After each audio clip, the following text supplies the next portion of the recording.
Hi guys, so trip ko lang mag-video ngayon and wala akong magawa for a go.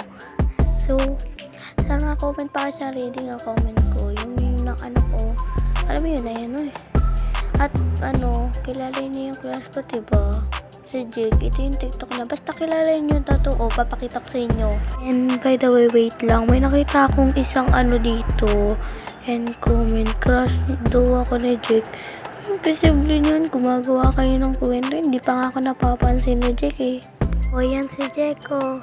Sana papansin mo ako, Jake. Tagal na kita crush. Pero wag kayong dyan, wag kayong masyado crush. Crush lang naman eh. Huwag ka mag-alala, Jake. Kung ayaw mo, crush lang naman eh. Kung crush mo ako, okay lang. At crush kita, okay lang. Pero hindi naman sobra na, lang, crush lang, ganon. Okay lang ba sa'yo? At sana di ako mabasted. At by the way, di naman jowa eh. Crush lang. Payag ka ba? Yan guys, tinatamad na ako. Bye!